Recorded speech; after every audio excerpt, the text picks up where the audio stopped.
Hello everyone and welcome back to my channel. Welcome back to Upper's World. We talk about everything from K-pop to K-dramas to nowadays traveling to everything in between. Stick around as we figure out what this channel end goal will be and stay tuned. As always, please feel free to like, share, subscribe.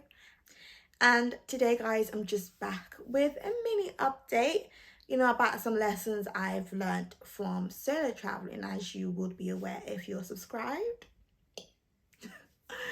um, you know, I love solo traveling. I solo travel to South Korea before, and this is just a few of the tips I've picked up, or the lessons rather, that I've learned from my solo travel.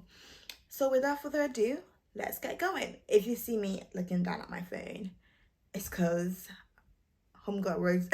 I wrote what I'm gonna say on my phone. But yeah, the first lesson I've learned is to not be afraid to try something new or to do activities by myself. I know, I'm that person where, being an introvert, if I have to try something new by myself, I'll most likely be like, I'm gonna sit out of this. I remember, starting uni for the first time, going to a society, and literally I arrived at the event location, and I noticed that I was one of the few early peoples there, and I was like, you know what, deuces. And I went back home. So I'm the kind of person where, I don't really like to try things by myself, but I would suggest, especially when you're traveling solo, you're by yourself anyway, so you're already there, you've already gather the courage to travel by yourself to this location, to this place. So take that step further and try different things by yourself, try different activities by yourself. This is your chance really to do something different and do something that, and do activities that you might not do in your home country or wherever you came from originally. So grab the chance, and what, if you fail, you're there for holiday anyway. They'll remember you in a few weeks time, so it's good.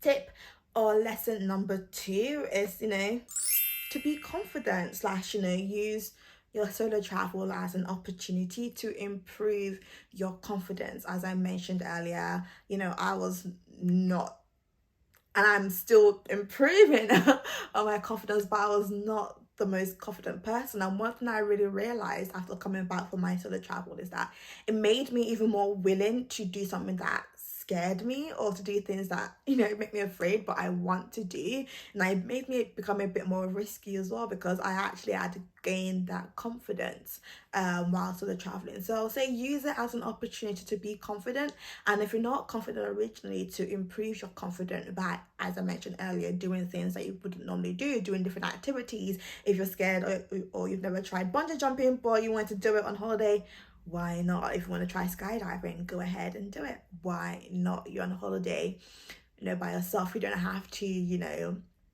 preserve people's opinions of you, because no one really knows you. No one has any opinion of you originally. So go ahead and do what you haven't done before. And number 3 from that is, as I mentioned, try new things, within reason, of course.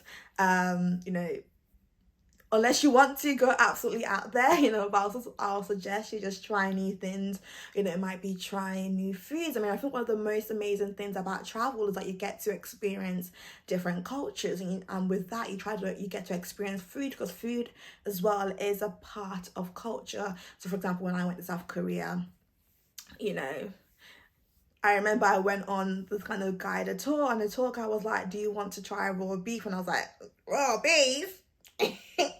That was something different. No, I didn't try raw beef just because, I'm working on it. But, depending on your comfort level, try, different things. I mean, I tried a cultural activity that I wouldn't normally do.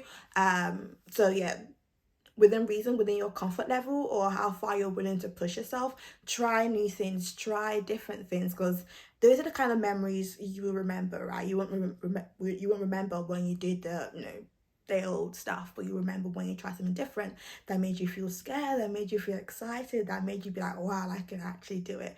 These are the memories you want to take back home and tell your friends and family when you get back. Number 4 is to exercise caution. And the alarm bells are ringing now. If you watched my last video when I talked about my story time about my experience in South Korea, you would realize that this is a lesson I learned from that event, in that it's important to still exercise some level of caution even when you are solo traveling. I know when you're solo traveling, you want to make friends, you want to try new experiences, but when it comes to people, always exercise some level of caution. If you wouldn't do certain things back home, perhaps consider not doing them now. For example, if you wouldn't, follow a stranger in the back of a car back home, perhaps don't do it just because you're on holiday. So remember that, there are weird people everywhere, there's strange people everywhere, and maintain a certain level of caution. Now, there are, different things that you can carry around to help you feel more safe, pepper spray, alarms, etc. If that will help you feel more safe on travel, but you can feel free to do that, but also just maintain a certain level of caution. And guys, have you noticed a difference in my video? I mentioned I was going to get a new camera. I'm still filming with a phone, but the quality of the phone is a lot better. And I hope you guys can see that on the screen as well. If you've noticed, leave me a comment that you noticed. Say, I love the upgrade girl. Say, I love the upgrade girl. But yeah, on to the fifth and final lesson that I have learned from solo travel is that you should still be open to make friends. Now, I know I just said exercise caution, and while you should also be open to make friends within your boundaries and within what you feel comfortable to do. So for example, I remember, I was on a tour at Gyeongbokgung or Gyeongbok Palace, and I met this girl who was also from the UK on this tour, and the way we met is that I had to push myself, i.e. trying something new, to speak to this person. Being an introvert is not something that I will typically do, but I had to force myself to do something different and to speak to this friend. And we're still keeping contact recently as well, so you never know, you can make lifelong friends on your journey. So don't be afraid to be open to make new friends, all whilst exercising caution and within your boundaries as well. So I hope you found this video useful. If there are any lessons or tips that resonated with you, please do let me know in the comment section below. And as always, you can catch me on IG at OPESX, that's OPESX. And let's connect there. But yeah, thank you guys so much, and I'll see you in the next one. Bye.